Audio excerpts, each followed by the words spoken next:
E o Flamengo pode ter problemas para aprovar seu contrato com a Globo referente ao Campeonato Brasileiro. Vídeo de hoje do canal do Nicola explica em detalhes essa história e fala também sobre Luiz Castro. O técnico que dirigiu com sucesso o Botafogo está de saída do Al Nassr, pelo menos é o que garante uma fonte saudita. Bora falar também sobre baixas importantes no São Paulo, qual o tempo de recuperação para Lucas Moura, Wellington Rato e Rafinha. Te atualizo sobre todos os campeões estaduais desse sábado. Tem o Corinthians respondendo aos preços altíssimos dos ingressos para o jogo contra o Nacional. Quero contar ainda que John Textor pediu reunião com a CBF, que o Internacional recebeu uma proposta pelo atacante David no Flamengo, no Vasco da Gama, perdão, além das últimas do mercado, bastidores, finanças e muito mais.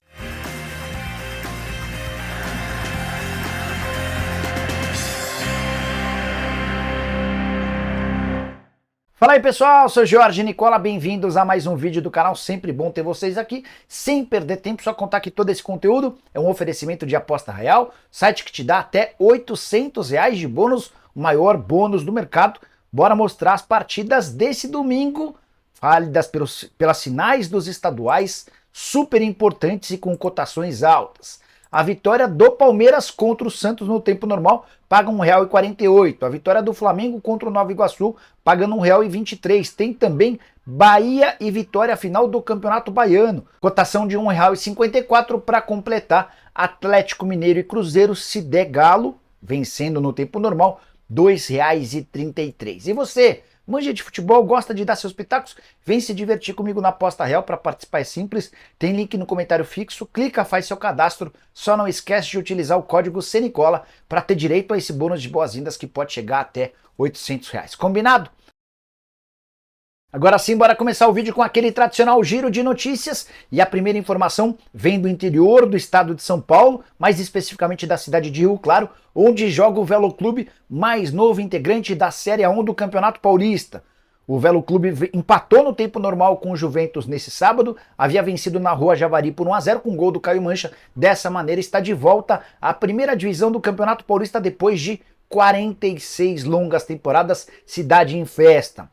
Bora contar também que Robinho, ex-jogador do Santos da seleção brasileira, participou de uma pelada na penitenciária onde está preso, condenado por estupro. O jogo aconteceu no domingo passado, lá na penitenciária do Tremembé. Ele não tinha chuteiras, os presos se apressaram para conseguir uma chuteira pro ex-atacante do Peixe. Bora falar agora sobre John Textor, o dono da SAF do Botafogo, requisitou um encontro com dirigentes da CBF.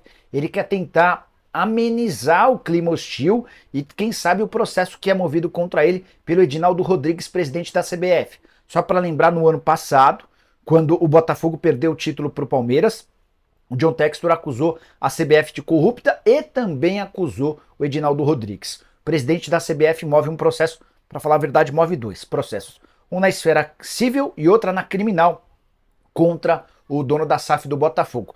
E o Textor, já contei para vocês, não pode ter problemas na justiça no Brasil para levar adiante um projeto antigo dele de ter as ações da sua empresa, do seu conglomerado, lá na Bolsa de Nova York. Resta saber como é que o Edinaldo vai responder a esse pedido. Até agora não há confirmação se a CBF topa ou não esse encontro com o John Textor.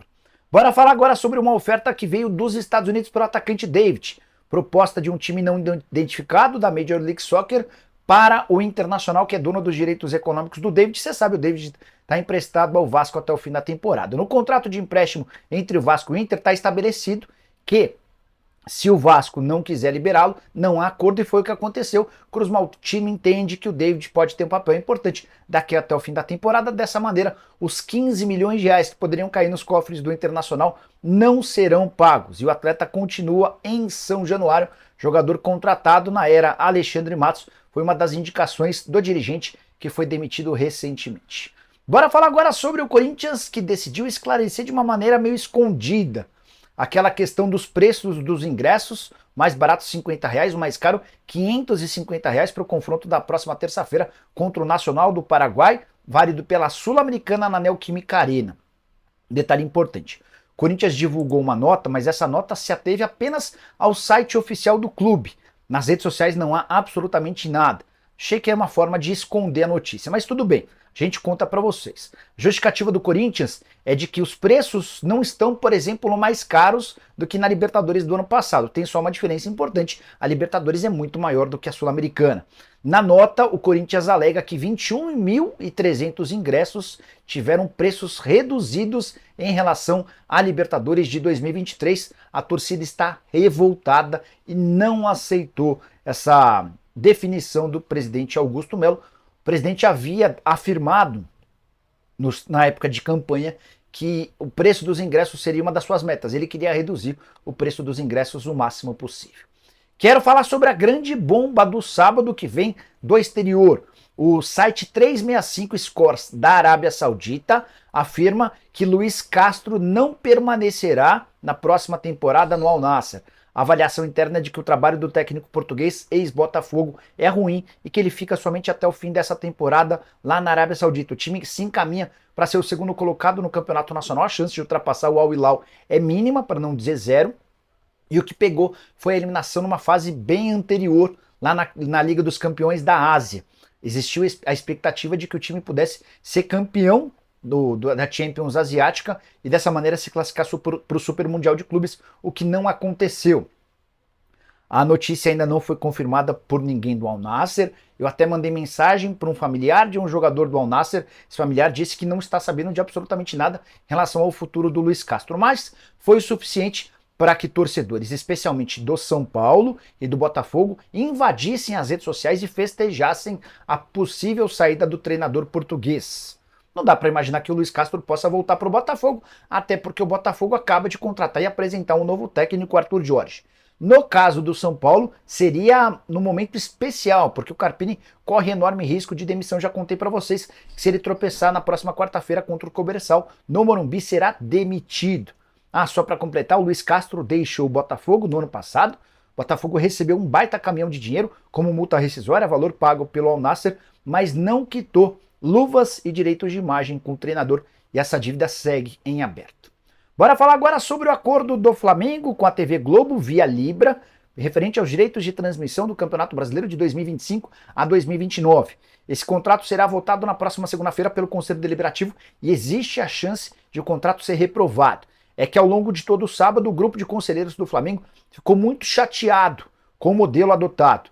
O presidente Rodolfo Landim aceitou a saída, a quebra de um valor mínimo assegurado que o Flamengo tinha no antigo contrato. Dessa maneira, o Fla pode perder cerca de 80 milhões de reais por ano, na comparação com o contrato anterior. E os conselheiros do Flamengo lembram que é inadmissível que o Flamengo hoje, muito mais potente, muito mais forte do que em 2016, receba 80 milhões de reais a menos, especialmente porque os direitos de transmissão de TV só cresceram desde então. O contrato passado foi assinado pelo Eduardo Bandeira de Mello e garantia ao Flamengo um maior valor do mínimo garantido.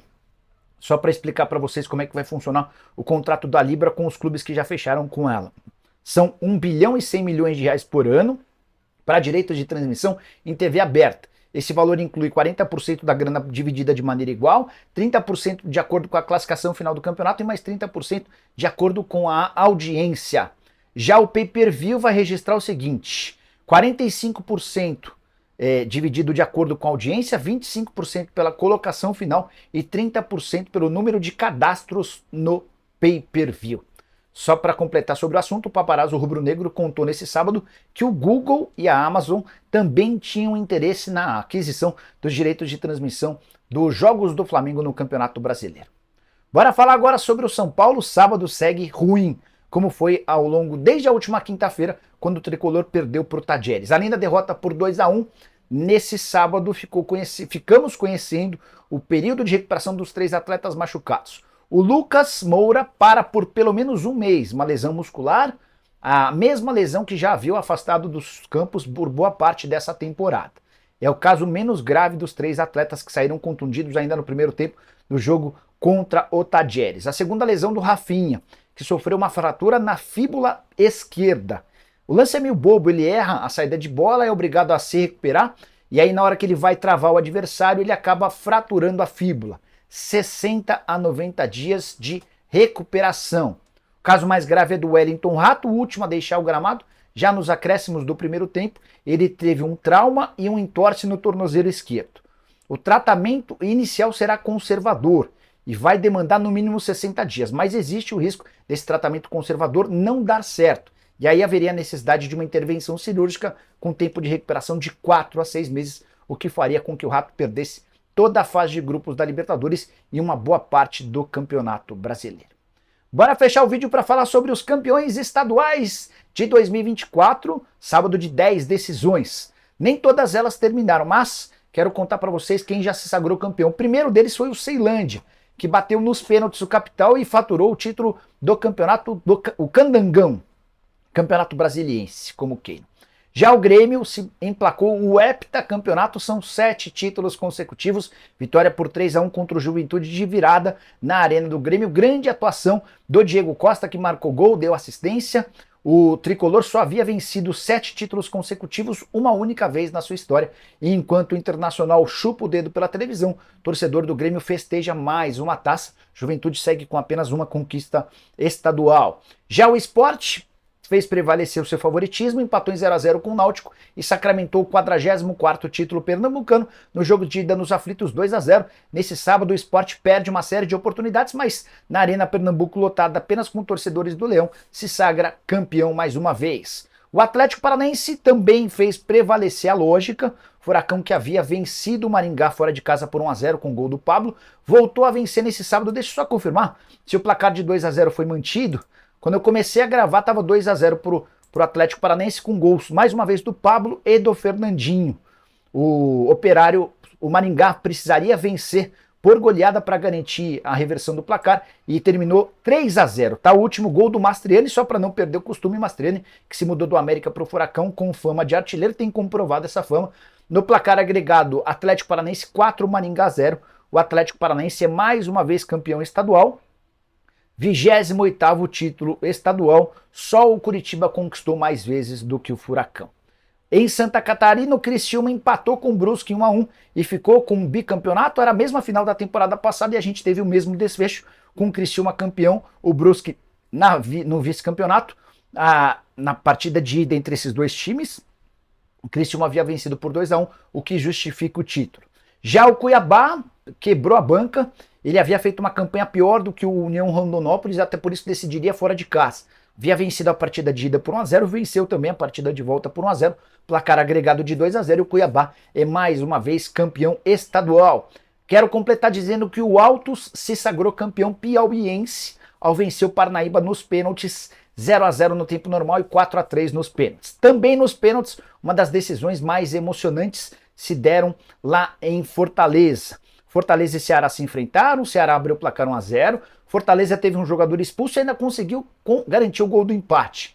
Decisão nos pênaltis, e o Richard, ex-goleiro do São Paulo, pegou, os dois goleiros foram bem, o Richard e o João Ricardo foram muito bem nas cobranças, mas o Richard prevaleceu e assegurou o título cearense, quebrando ou impedindo o inédito hexacampeonato do Fortaleza. O torcedor do Leão vinha num momento muito bom, agora vai ter de ver o vovô festejando. Deixa eu só ver se o campeonato alagoano já terminou. O campeonato tocantinense com União e Tocantinópolis vai acabar um pouco mais tarde. O jogo começou às 6h30. Então esse certamente a gente não vai conseguir informar. Só queria ver se a gente já tem alguma atualização sobre CRB e Asa. O jogo estava empatado em 1-1. Agora 2-1 para o CRB, já nos acréscimos. O CRB havia vencido a partida de ida, então tudo se encaminha para que o CRB confirme o favoritismo e vença mais um campeonato alagoano. Curtiu o vídeo? Deixa like, se inscreve no canal. Nos encontramos, abraço, tchau!